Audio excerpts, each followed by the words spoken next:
Hi, everybody. A couple people asked me what 915 megahertz equipment do I use in my testing for RC submarines here.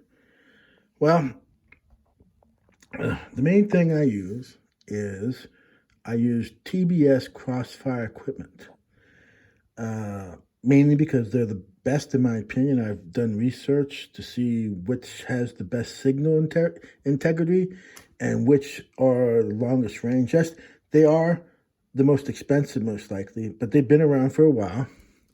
And they sell different modules, but this is like their best one.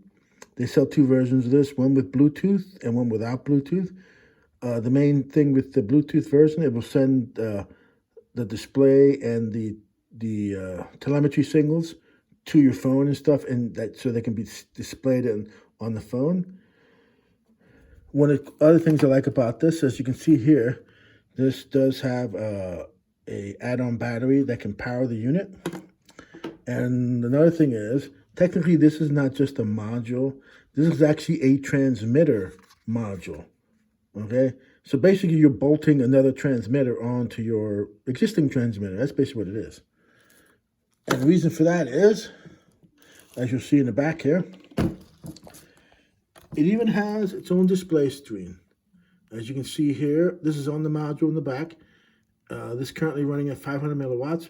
And this little thing here, that's a joystick right there. You put your thumb there and you can move through the displays and you can do all the settings and everything with this just on the back of this module here. And the main reason is this module, while it works with this newer Radiomaster TX16 and works quite well. This receiver here, this transmitter is about $200.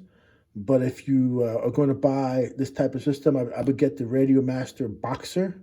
It's only $100, and it just has less switches, and that's it. And but back to this. This here can also fit in like a Free Sky Tyrannus receiver. Not receiver, the transmitter. You can see it has the same thing in the back, and all you do is just plug it in there. And since it's an older receiver, you'd have to do the settings for the 900 megahertz stuff in here on this display screen. But that's the advantages of it. You can use it with some older receivers if you have them. Now, as for the actual receivers, the one I use is this one right here. Reason is, there are very few 8-channel receivers in 900 megahertz range, and this one's pre-built, has the servo pins right there, and in the side you can add like different telemetry or it's basically you can add on stuff to this receiver. And as you notice, it has a special antenna. This was made specifically for super long range aircraft flying. When I mean aircraft, as in planes, not drones, planes. And this can really reach out a long distance. And that's why it works so good in the water, because it can send out more signal. And these power-wise, this can go from 25 milliwatts to 2,000 milliwatts, meaning 2 watts of power with this unit versus other modules. And this receiver here, the antenna, one thing you should know about the 915 megahertz is the antenna placement is crucial for the receiver to receive optimum signal when it makes turns and stuff. If you have room, it's always good to have it straight up like that, because when you turn, you'll always have 100% signal no matter what. But a lot of people's cylinders, you can't fit it straighten up like that. So you'd have to bend this one like this. And let's see, move this one around. Like that. And you have to bend this one like this. So you can fit this in a cylinder so that when your submarine turns, you will always have good signal. Like here, the signal is coming through here. And then when you make the turn, right here, it's starting to get less signal, but this part here is starting to get the signal better now again. So it has an advantage over the single antenna one, because when you make a turn on this, there's always one positive side of this antenna, and that means that the antenna will start receiving less signal from the transmitter when it's turned away from the transmitter. I mean, these are not bad. If this is all you got, just use it. One of these, and just put it in your sub. So, like I said, these can get telemetry. I've never tried telemetry. My thing is, I don't need telemetry. It'd be nice to have it.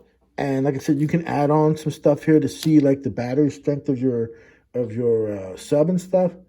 That'd be good to have. But I don't need it. I just want to be able to control the sub at all times. I've tested this down to my latest test was with a Nautilus, not Nautilus, a Thunder Tiger Neptune sub, and I had it with the antennas both pointing up in the sub, and we tested it down to about 4 feet, and the maximum he went across the lake to the side, to the other side of the lake, and that was 300 feet away and 4 foot down, and it worked. And that was at 500 milliwatts. So I haven't tested it yet at 1,000 milliwatts or at 2,000 milliwatts. I haven't tested that yet, but it works fine at 500 milliwatts, and I believe it's due to the fact that quality of the module and of the receiver is why it gets signal so good. This is basically the same as this one here, except for this little receiver on top here. That is actually the receiver, and the rest of it is a daughter board that gets soldered on. You see all these solder points along the edges? I had to solder that on. That was a little pain in the ass because it's so small. And this this antenna here. Again, this is 2 antennas, so it's easier to mold this around. I added these plastic, this white stuff on there. It's just a tube, and to keep the antenna straight.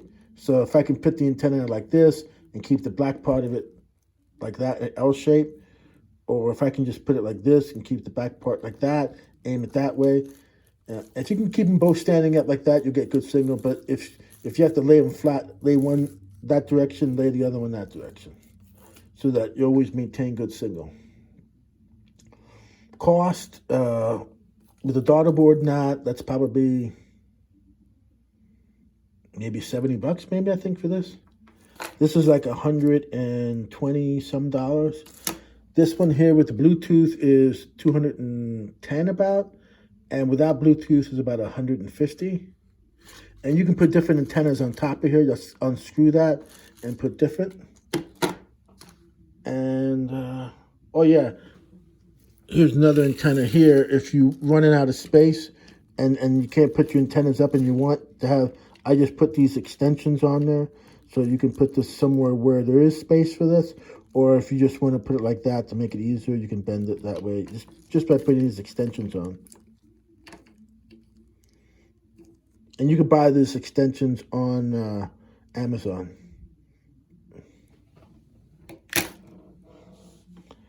So that's how I put it in the subs. I'm sure before people ask me in the comments, is this better than 75? It's a different thing. It's okay. If you can get a 75 megahertz radio and it works great, use that. Okay. Because I know that if you're just using a 75 megahertz radio, that isn't a PCN radio, that you'll work great, because all the receiver stuff, all the pitch controller, depth controller, ballast tank fail-safes and stuff for both Angle and OTW have been tested against those types of 75 megahertz receivers.